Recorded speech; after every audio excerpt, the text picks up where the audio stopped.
Madame Racambouzon. Monsieur le Président, merci et bravo pour votre rapport riche de propositions pour permettre à l'école de se projeter dans l'avenir et de s'adapter à la société d'aujourd'hui, mais aussi de demain. Vous l'avez rappelé dans votre rapport à plusieurs reprises, le numérique a fait l'objet de financements publics significatifs à travers le plan numérique pour l'éducation, les fonds du programme d'investissement d'avenir et les investissements complémentaires des collectivités locales qui ont contribué à l'équipement des établissements. Ce financement a largement donc contribué au développement du numérique à l'école, mais reste encore dispersé, créant de grandes inégalités sur les territoires et entre établissements. Beaucoup reste donc encore à faire pour équiper les établissements scolaires en ordinateurs, TBI ou autres objets connectés et pour améliorer la connexion des classes avec un débit suffisant pour permettre le développement de la pédagogie numérique. Nous avons adopté cet été une proposition de loi visant à encadrer l'usage des smartphones dans les établissements scolaires qui a permis, entre autres, de libérer son utilisation pendant les activités d'enseignement.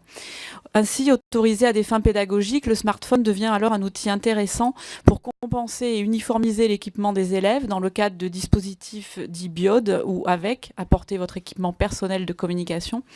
Vous en avez rappelé les atouts, j'en soulignerai un qui me paraît majeur. Le smartphone étant devenu aujourd'hui l'outil connecté le plus utilisé par nos enfants, son utilisation encadrée permet une meilleure appropriation de l'outil numérique par l'élève et atténue les risques de rupture entre pratiques numériques éducatives effectuées pendant le temps scolaire et pratiques personnelles hors temps scolaire. Il apparaît alors comme un outil efficace pour éduquer à la citoyenneté numérique et développer un usage responsable du numérique. Néanmoins, le développement du BIOD soulève plusieurs interrogations. Si l'on assiste à une profusion d'expérimentations en la matière, comment les conceptualiser et les déployer plus massivement sur le territoire? Comment garantir au sein d'un établissement la connexion d'un objet personnel limité à un réseau sécurisé?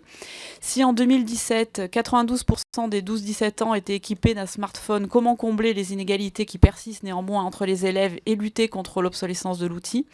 Et enfin, si le développement du BIOD permet un report des investissements publics de l'équipement vers les infrastructures et l'optimisation des connexions, peut-on envisager à terme que le forfait des élèves soit financé? Je vous remercie.